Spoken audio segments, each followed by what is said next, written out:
Welcome back to the channel, home of Real Madrid's 11th best YouTube channel. This is your boy MadridistaFitz, and we're going to go over today's win against Elche, a 2-1 victory for Real Madrid. But we certainly played like the 11th best team in La Liga, which is ironic because we are Real Madrid's 11th best YouTube channel. We'll get into the game, but I just want to start off with a holy fucking hell. What type of bullshit am I watching? Again, is this the same team that was bullshitting their way through La Liga last year to finish to Barcelona second in the table? I have no idea what the fuck is going on with this Real Madrid team. We are now in the third evolution, you could say, of the Kylian Mbappe and Vinicius Jr. Vinicius Jr., the second best chin in the world behind mine. That's cap. But we are in the third iteration with the third or fourth different coach. We went from Carlo Ancelotti, we went to Xabi, we went to Arbeloa. Now we are another legendary coach in Jose Mourinho. Who the hell can figure out this combination between Vinicius Jr. and Kylian Mbappe? They were both quite dog shit today. I will say that. And what is going on? I mean, we did win this game 2-1. We scored a late winner by the man, my new favorite player at Real Madrid, the big mutant himself, Espy. I love that cat. We'll talk about him in a minute. Great addition to this team for the price because he's going to score a lot of late winners for us, I feel like, this season if we continue to put this bullshit forward. Now, so getting into the game briefly today, if you're a new fan to Real Madrid or if you've been around the block, I am quite old myself. I'm turning 40 this year. But if you are a fan of this team, playing at Espanyol, it may look like an easy win on the schedule. It is never a easy task going to Catalonia, playing Barcelona or Espanyol. That is hostile territory. Espanyol is always going to be my second favorite, or my favorite Catalonian team. Whew, I almost caught myself saying something crazy there because I fucking hate Barcelona, who hails from Catalonia. We'll see what those bums do together against Elche, but Real Madrid has a very difficult start to their La Liga season. Going to Espanyol is a tough game. Anytime you go up to Catalonia, you know you're going to play you're in a very tough atmosphere. And I heard something during the broadcast that Real Madrid has lost to Espanyol, being Espanyol at home 30 times in their history in La Liga. I imagine that is a pretty staggering stat because simply Real Madrid and Barcelona dominate this league and they beat these other smaller sides on their home turf all the time. So this was never going to be an easy match, and we are playing at Real, or have a game against Real Sociedad next week. So we better play some better football than we did today. Holy shit. And it's unfortunate because if you watch this game, the first 20 minutes of this match was brilliant. I was like, holy shit, this is a brand new football team. We may not have had the greatest build-up play, but we had great pressure going on. Our offensive players were pressuring the ball when they lost it. Espanyol could not do anything the first 20 to 25 minutes of this game. We were all over their asses. It was great to see. It was great football. I was like, has Jose Mourinho solved... I have my son with me, so he's probably going to interrupt me once or twice during this video. Here, buddy, come here. What the heck? Come here and say something real quick while I turn this on. Come here. Come next to your dad. What do we say to Barcelona fans? Cry, little babies. Cry, little babies, cry. Because we did get 3 points today. Thank God we made it out of there. I'm putting on a little YouTube for my son right now. Sorry, this is the dad life on home of Real Madrid's 11th best YouTube channel. I will get interrupted in these videos over and over and over again. But anyways, we did escape with 3 points, and the first 20 minutes was great stuff. We were pressuring the ball high. We were creating a few, not the greatest build-up play, but there was some promising signs from both Jude Bellingham and Arda Güler, particularly Jude Bellingham in the first 20 minutes was fantastic. He was driving the ball upfield. He looked lively. I think this guy's healthy and he's going to have an incredible year. In my opinion, when it comes to midfielders, not defensive midfielders, just midfielders in general, when this man is healthy, he's the best. He's the best midfielder in the world. He offers a little bit of everything in the midfield, whether it's setting up your play, driving the ball forward, running box to box, playing a little bit of defense. He is good for a pass every now and then, but one thing he can do that not many other midfielders can do, including who we have universally said on this channel, Pedri, which I'll put a picture next to him, the Lord of double zeros. You'll never see Pedri get quantifiable stats in a game. He hardly ever scores goals or gets assists. Jude Bellingham banged in a goal today. if you don't forget, this is his 3rd year at Real Madrid, but his first, hey buddy, can you keep it down for a sec? His first year at Real Madrid, he banged in 19 goals when he was healthy. He had a step back last year because he was dealing with his shoulder all year, but now he's healthy, and the first 20 minutes was great. Arda Güler, a great set piece to Jude Bellingham. Jude Bellingham banged the ball in the back of the net with his beautiful dome, his beautiful face. He's also better looking than Pedro too. Let's just be honest on that one. Jude Bellingham's a good looking dude, no homo. But whatever. I support all creeds, races, identities, sexual orientations on this channel. Please like and subscribe. I don't care who you hook up with, who you love in life. The only thing I care about is I don't like Barcelona fans. That's the only credo in life I can't fucking stand. But at the end of the day, we started out very strong. It wasn't, like I said, the greatest link-up play. We weren't playing the greatest free-flowing football, but Espanyol was not doing anything. And then similar to like what I've seen in the past 2 seasons, it's like a switch goes off with this team, and they just turn it off. They were full pedal to the metal, pressuring the ball, and then all of a sudden, Espanyol had about a good 5-minute spell, and I in my back of my mind, I was like, holy shit, this is the same shit I'm seeing from last year. And Espanyol, I was like, they're going to score a goal. And it was pretty simple. It wasn't the craziest stuff. They were attacking down I believe it was our left wing. Dumfries and Konate were both classically ball watching. Or Dumfries was on the left winger the left winger Dolan for Espanyol. He had a pretty good game, this Dolan guy. At least he had some good dribbles. He looked like a FIFA Street player out there, but Dolan was dribbling against Dumfries, and Konate was doing a little bit of classic ball watching, and everyone else in that box was just watching Dolan do his little moves out there, and no one was marking their man. And eventually, I'm going to try to pronounce his name, Calatrava scored. He just waltzed into our box. No one was covering him, and he banged in a goal. It was unfortunate, besides for that and one other opportunity, not a whole lot of threatening stuff from Espanyol. And I think besides for that ball watching that was going on in that play, our defensive back line was okay. Not the best. I do think they will struggle against bigger teams because I'm not completely sold on our center backs in Konate and Husen, but they did, again, classic ball watching, and a guy walked in freely in the middle, and it was a point-blank shot that he just put past Courtois. So it was frustrating, and then kind of the rest of the game after that kind of devolved into we didn't really have a lot of great link-up play. The guy that was dictating the pace of our game, Arda Güler, he had a very good game. We'll get into him with player ratings in a minute, but he got snatched and pulled out of this game. I was like, this is crazy from Mourinho, pulling the best player on the field. Arda Güler was dictating the pace of the game. He was making players look silly out there with his dribbling. He nutmegged a dude. He looked fantastic. He even, in the second half, did a sombrero, which if you don't know what that is, it's basically chipping the ball over someone's head and then collecting your own possession again. It was great to see out there. And then he gets pulled in like the 60th or 70th minute, and I was like, what the fuck are we doing when the game was tied up 1-1? It made no sense. And summing this all up with the recap of the game, it took a sub calling on Espy, our signing, the big mutant. This guy is like 6'5".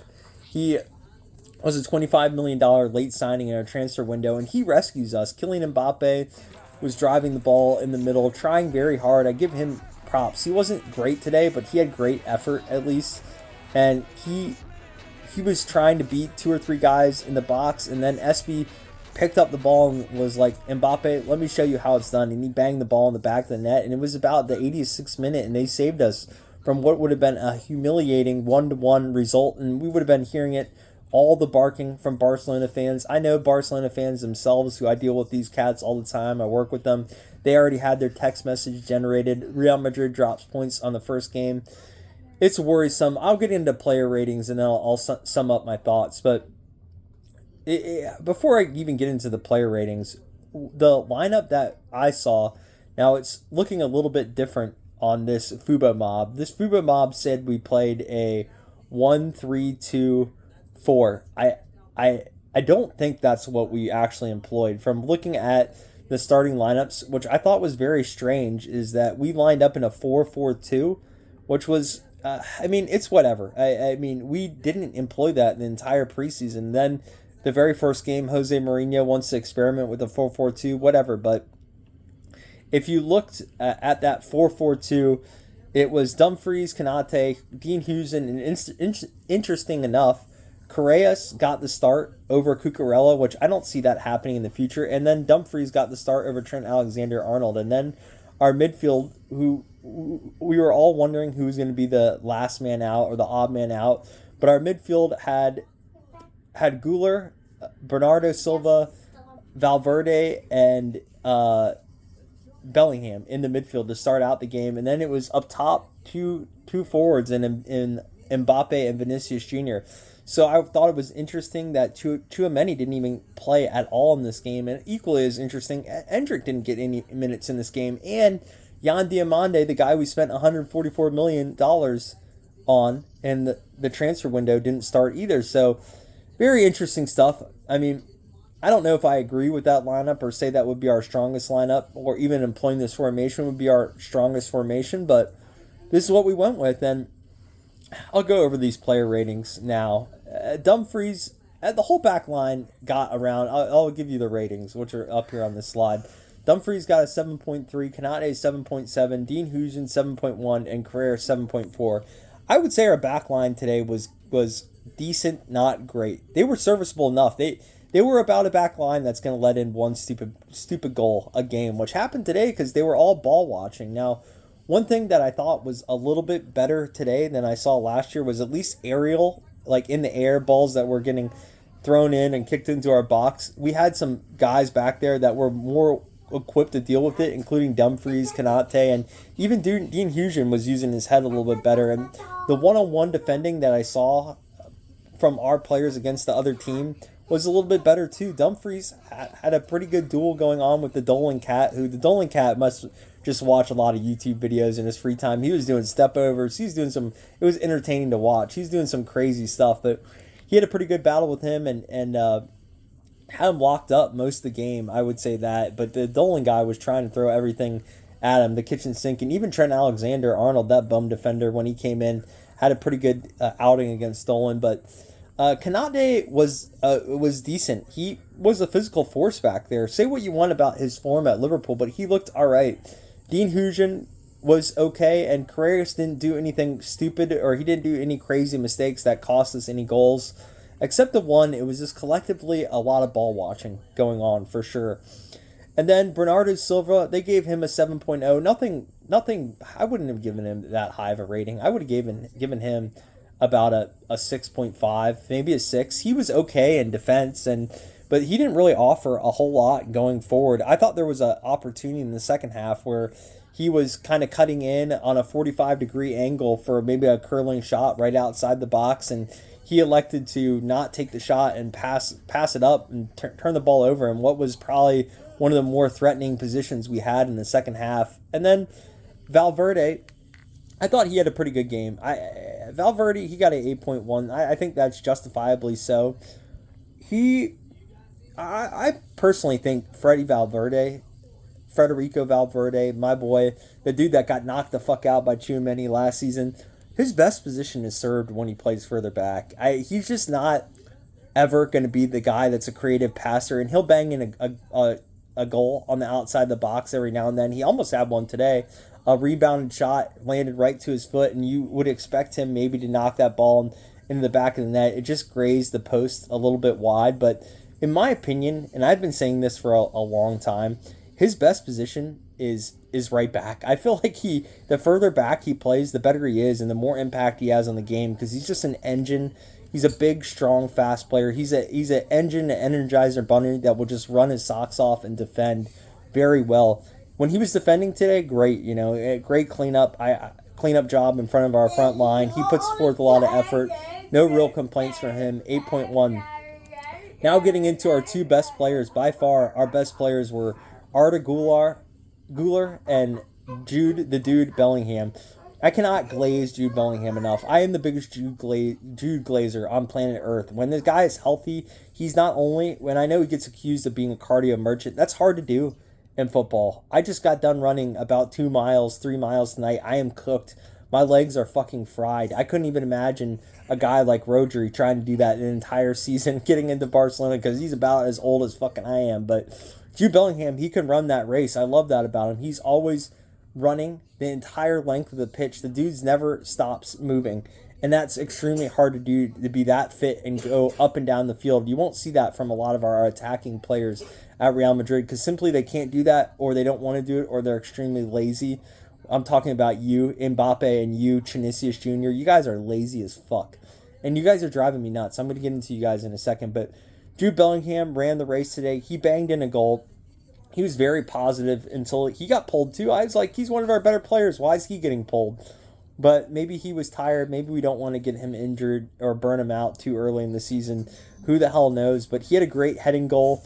He looked incredible the first half, just driving the ball forward. He looks fully healthy and fully fit, and I do stand behind it. He's the best midfielder on planet Earth, because of the goals that he will drop in the midfield are just simply what no other midfielder can do. No other midfielder has the potential that Jude Bellingham has when it comes to banging in goals, which banging in goals and scoring a goal is the hardest thing in football to do, and I stand behind that.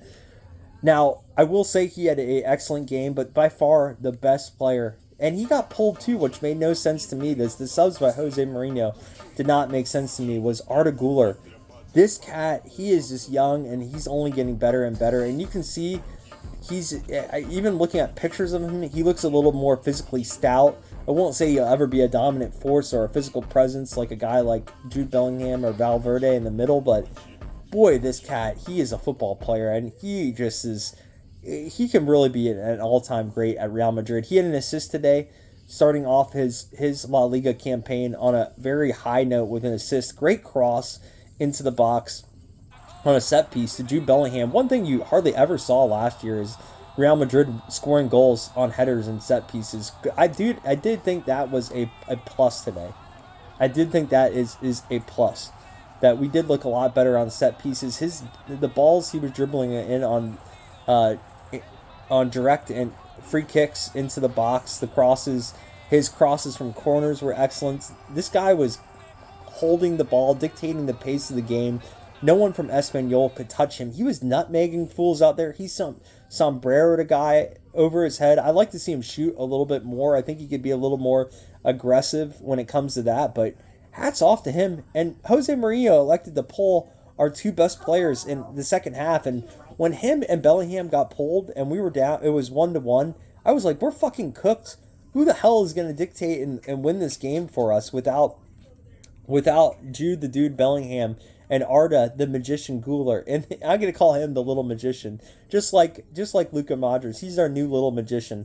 Arda the Magician Güler. Who the hell is going to dictate and help this team score? Because you look like these two players were playing their hearts out there. And I'll get into the subs in a second, but the last two dudes, holy shit. Mbappe and Vinicius Jr., I don't know how they got a 7.4 and 7.2. I would give Mbappe a 6.5. Mbappe, the whole purpose he's in on our team is he does one thing and one thing great. The dude is amazing at scoring goals. That is why he's on our team. When it comes to everything else, I think he's very mid at a lot of things, including defending. I don't think his passing is top notch. I'm just being for real. I can glaze a player and I can shit on a Real Madrid player. I don't think his topping. I don't think his passing is top notch. I don't think his vision is top notch. On Dad, his dribbling on his best day is, yeah, buddy. I'm hungry. You're hungry? See what I have to deal with? Can I what do we say to Barcelona fans? Wait, did I see the TV on your phone? What do we say to Barcelona fans? Cry little babies, and I see the TV on your phone. Okay. I got to get my son a snack real quick, and then I will be back to wrap this whole thing up. Thank you for watching, and please like and subscribe. We'll be back in just a second. We're back. Crisis averted with my son. He's a little hungry feller, just like I'm hungry for Real Madrid winning a title this year. Holy hell. What do I have to do to get this team to play better? Do I need to be a better fan? Do I need to... I used to drink during these games quite heavily. Do I need to start drinking? Maybe they'll play better if I'm... Maybe it'll be more enjoyable to watch when I'm drunk, if I'm not sober watching these atrocities that are out there. But holy shit. Getting it back in Mbappe, what I was saying is what he is best at is scoring goals. He's not particularly good at dribbling. On his best day, he can beat some players, but he's not a Lamine Yamal. I know he's trying to do that today. He's trying to take on a lot of players towards the end of the game, which kind of created that SP goal. He's not great at that. He's not great at passing. He's not particularly a great player with vision. He can get some assists every now and then. What he is good at is pace and power. That is his strengths. He's one of the best pace and power players and banging and finishing players that you will see. But one noticeable area in his game that is absolute dog shit is his ability to head a ball. Holy shit, this man had an absolute sitter in the second half that put the game 2-1. He jumped up in the air, even curled his legs back like Ronaldo. He looked Ronaldo-esque in the air. This was like 1 foot in front of goal. Wide open. The ball was just waiting to be tapped in. I don't even think he needed to jump at it. But the guy jumped up in the air as high as he could like Ronaldo and completely jumped right past the ball. I've never seen something like it. How the fuck did he miss that ball? Even the announcer said, I think it was harder not scoring that goal than it was to score that goal. That's what I'm wrapping my argument with about Mbappe. If he's in there and he has 3 not gilt-edged chances, but if he has 3 opportunities to score, I fully expect him to bang in a goal. He had an opportunity at a tough angle in the first half. He had another opportunity, I believe it was in the first half or early second half, at a tough angle on the right-hand side to score a goal. He didn't finish either of those opportunities. But then the real clear-cut chance he had in the second half, he missed it. That's not good when you're a player that's built for speed, power, and pace, and his finishing ability isn't finishing chances. We are going to need that from you, Mbappe. I'm sure he's going to come back and play a better game. He did look quite good in the World Cup and quite good in the preseason. I expect this to be a little blip and play better. Now, going to the worst player today, I do not know how the hell this man got a 7.2 on FootMob. This dude was ass today, and that's Vinicius Jr. I'm not going to make a huge deal of this. I think his form will get better. He played great in the World Cup, but ever since he's come back to Real Madrid with that new fake-ass chin, I do not know who this Vinicius Jr. is. This is the new Vinicius Jr. This is Chinny Jr. This is the man, maybe the chin that's weighing him down, the man that's playing like complete ass. He's been terrible since he came back to Real Madrid. I do not know where this season is going to go for him. I do not know if Jose Mourinho is going to have the balls to sit this guy if he keeps having stinker after stinker. His performances have been terrible. They've been horrible and awful at the same time. They've been awful. Getting into it, this dude, he just looks like he's lacking some pace right now, or lacking some confidence, or lacking some direction of what to do out there on the pitch, because he seemed more interested in flopping today. He was flopping like prime Neymar in the 2014 or 2018 World Cup. He was great in 2014 World Cup. If you think back to the 2018 World Cup, Neymar made more noise for his noodle hair and flopping than he did for his play. That's what I have to say about Vinicius Jr. He's making more news for his flopping and his chin than he is for his play on the field. He actually, in my opinion, he got a yellow card because he's a hothead and he's just always going to argue with the refs and do some dumb shit on the field. That's never going to change. I think anyone that thinks Vinicius Jr. is going to grow up and maybe acquit himself better on the field and not lose his top, I think you're living in the land of make-believe. That's just who this cat is. He's just a fiery dude that's going to really just play with passion and not give a fuck and do whatever the hell he wants out there. I mean, that's the good, the bad, and the ugly about Vinicius Jr. Some days on his best day, he will just give you a madness and just do some of the craziest shit. But really, out there today, I think he was more interested in flopping. Every time he got the ball and there was a guy behind him, he flopped. If he got touched, he flopped. And he really should have got a double yellow card, and he should have got one for diving, because he tried diving in the box. No attempt at even trying to go at the goal. It was like a long ball to the left wing, and he just fucking flopped. The guy barely touched him, and the ref was like, get up. He could have easily got a yellow card, another yellow card for diving. My man, Vinicius Jr., if you haven't realized, if there is one thing or two things I know about life at this point is next day, tomorrow when I wake up, I will still be poor, And in La Liga and soccer matches, you're going to get fouled, my dude. It's always going to happen. These are certainties in life, unfortunately, for sure. Maybe if I get some more likes and subscribes, we can work on that poor thing. But Vinicius Jr., I don't know what to tell you. You are always going to get fouled in these La Liga matches, my dude. You need to either, if you don't want to get hit and hacked all the time, you either need to up the pace of your game or pass the ball off. Because if you are receiving the ball and your back is to a defender, more than likely you're going to get fouled. People love to foul you, my dude. So he was terrible today. I would give him a solid 4.5 or 5. I don't know how the hell this guy got a 7.2. So good. That's good, buddy. That's sweet, so good. What do we say to Barcelona fans? Oh, little babies. Yeah, cry little babies. Then, thank God, we had a couple subs today that saved us. I won't say Yan Diamande. I'll talk about him in a second. He got in his first action. I don't have a rating for him. I'd probably give him maybe a 6.0. I would give the man Espy and Camavinga that came in. He came in and he was okay. I'd give him like a 6. Camavinga is not going to get a lot of time playing at Real Madrid this year, and I'm not sure why Tuchemeni didn't get any minutes. So that was a strange one to me. Maybe he's the real odd man out. I have no idea.